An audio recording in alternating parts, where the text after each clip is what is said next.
Ahoy there, Captain Benzie here, coming at you with another video for Eve Echoes. Today is Thursday, which is the day that the Eve Echoes Twitter account normally posts the latest developer Q&A. I normally take that information and make a video on it to post up on Friday. However, this week, Joseph has very kindly given me this information ahead of time so that I can make a video and put it out the same day that it goes live on Twitter. This means that you guys don't have to wait a whole 25 hours before my video comes out if you don't happen to have a Twitter account in order to stay up to date on the latest Eve Echoes info. So if you do want to stay up to date on the latest info, please make sure that you are subscribed to the channel and you have dinged that notification bell to make sure that you receive notifications when a new video goes live every Monday, Tuesday, Wednesday, Thursday and Friday for Eve Echoes content, plus special bonus content occasionally on Saturdays and Sundays. If you do enjoy this video as well, please let me know by hitting like on it, and of course let me know what ships, what topics, etc. you'd like to see me do future content on in the comment section down below. Finally, if you do want to go the extra mile to help support this channel, I do have a Patreon page that you can pledge to support, and we have a Redbubble merchandise store in case you've ever fancied representing the Catskull Academy or this channel in various different ways, such as t-shirts, notebooks, water bottles, clocks, or even tote bags. Entirely up to you. Anyway, check all of that out in the links in the description below. Otherwise, folks, let's jump straight into having a look at this week's developer Q&A session. If you have a question you'd like to see responded to in a future developer Q&A, you can ask it in-game by tapping on your AI, going to the Q&A button here, when it loads, tapping on Dev's Q&A, and then asking your question in the top panel here. Any question that is chosen to be answered and featured in a future developer Q&A does win a month of Combo Omega, so have at it, ask your questions, and find out all of the exciting new stuff coming in Eve Echoes. So this, of course, is the developers Q&A for the week of April the 7th through to April the 13th. Let's have a look at what the actual questions are in this one. So first up, are there any plans to release a combat leaderboard system? Something like Zed Killboard for Eve Echoes would bring great joy to the whole PvP community. Now, for those of you who don't know, Zed Killboard is an external website that's not officially sponsored by CCP, that is basically, it collects data straight out of the game using a thing called API. Basically, it acts as a website where you can see the most valuable kills, the best kill mails from recently, the most recent kills, lots of cool information like that, ripped straight out of the game in almost real time. This allows you to have almost like a leaderboard for the nullsec and lowsec pirates trying to score the best kills or the most kills in a short period of time, that kind of thing, and it's a great way to promote PvP whilst simultaneously creating some absolutely terrifying new legends. When you see a name repeatedly on that kill board and then you spot it flying in local, well, that is a great way to send shivers down the spine. And this is something I've been asking for myself for a while. I think API systems are a great way of doing it. Zed Killboard is not run by CCP, it is external to the game. It's a fan-made contribution that just uses game data to populate its information. Now they say here, NetEase Denise says, "We are working hard on hiring API developers. We will release the arena in August and add a leaderboard by then. The arena will enable players to get more exposure to PvP."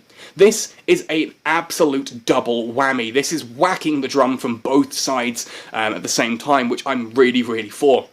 The arena will provide a great way for new pilots to test PvP, try it out and experience it. Then you can go out into the real space, real space out there, roaming in lowsec and nullsec and racking up the kills there that will then appear on a leaderboard. That, to me, is incredibly exciting. I struggle with PvP roams at the moment. I find that ultimately I tend to go roaming for 4 or 5 hours and I don't find any viable targets at all, or I come across a fleet or a gate camp and just get absolutely obliterated in seconds. It's not really much fun for me, so I am looking for a lot of ways to get that up and running, and I'd love to make some content on that in the future. Second question then. It would be great if you can add more information about how to obtain certain elements to tips. For example, adding info like where to get the required data cores and ship debris for free as loot when creating a blueprint. Yeah, 100% agree with this. This is the kind of the bit where you go into the AI, you can look at tips and you can find out how the game works. Obviously I put out a lot of content to try and answer these questions, so if you do have a question about like how does something work, ask it in a comment section on any video. Obviously try and search my YouTube channel for the actual answer first, but if not, ask it in a comment section. I'm very active in my comment section, I will try to respond. but having this information in game as well, I think is absolutely vital, and it's great to see here that they say, we plan on adding useful info to tips on obtaining materials for manufacturing ships. It means you'll get an idea of, like, in-game, of knowing where to go looking. One of the most common questions early on I find asked me is, where on earth do I find Pyroxeris? Because obviously it's a low-sec material, and people who've just started the game tend to want to stick around high-sec, and you have to be in a 0.4 system before that one starts spawning. So having information like this readily accessible in the game that people can search, I think would be a great way forward. And if you haven't already, do check out my video on the Museum Arcana and the Hitchhiker's Guide to New Eden, because that is a powerful system that I think gets woefully underused in the game. It's an incredible aspect and really will help you out as a pilot. Anyway, next question then. Let's move on.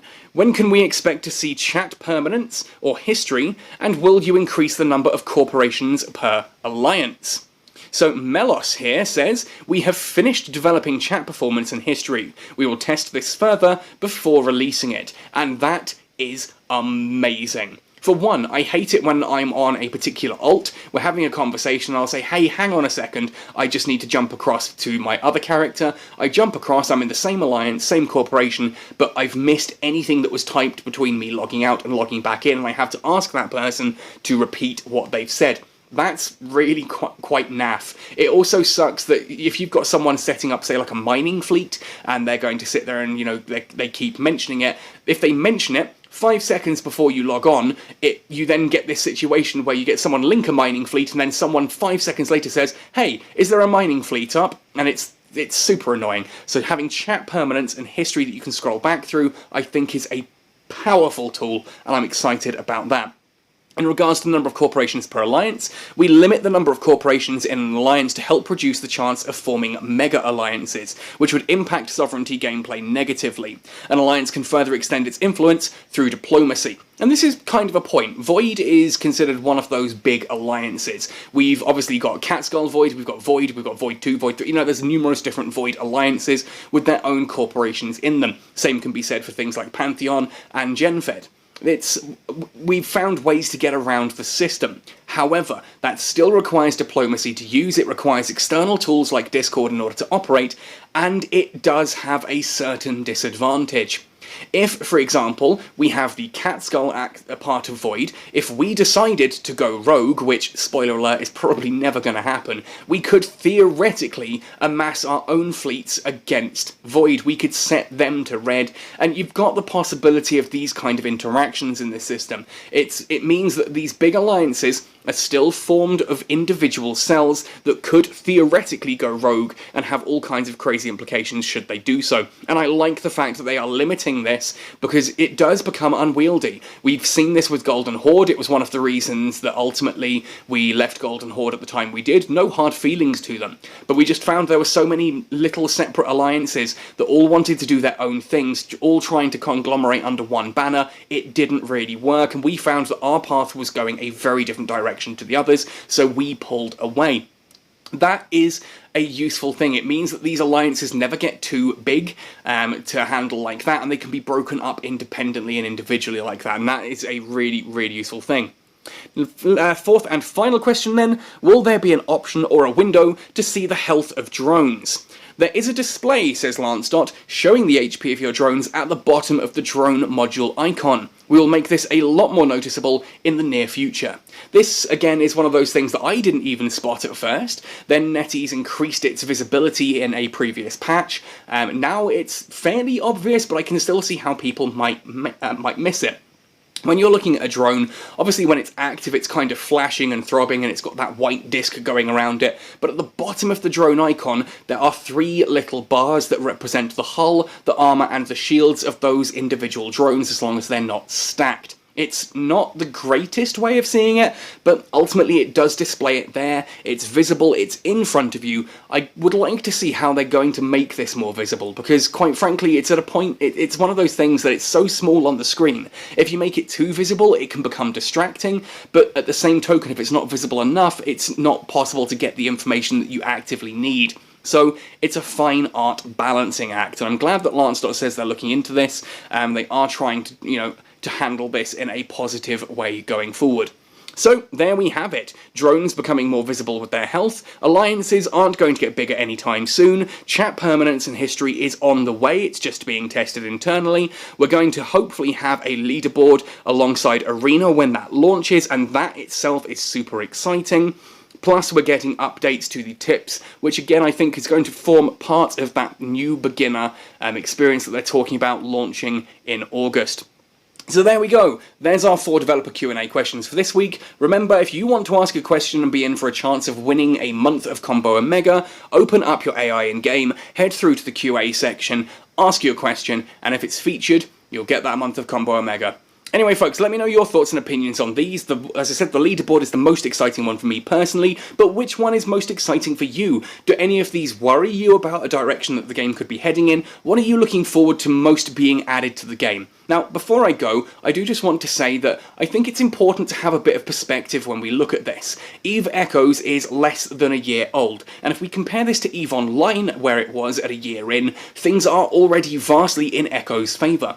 In EVE Online a year in, we didn't have scanning, we didn't have interdictors, we didn't have sovereignty, we didn't even have battleships. There, I think, were, what, maybe 24 different ships in the game, not many at all, and there was very little content to run other than PvE and the occasional PvP encounter. So I think Echoes is already coming along at pace, and it's tempting to say, yeah, but EVE Echoes has got this, EVE Online has got this, this, this, and this, and it's like, yes, it's a 20-year-old game, and at the rate we're going, we should be there within 4 or 5 years to having all of that, plus the unique stuff that EVE Echoes is getting on its own. Arena appears to be a new mode. We're looking at things like scanning being completely different to how they are in EVE Online. We've got things like the Yanjung to break things up a little bit, plus Guardian ships, all kinds of crazy stuff that just flat out doesn't appear in EVE Online, and that excites me to see what could be going forward in the future. Apologies for my WhatsApp notifications there. Otherwise, folks, let me know what you're excited about. Happy sailing, and see you in New Eden.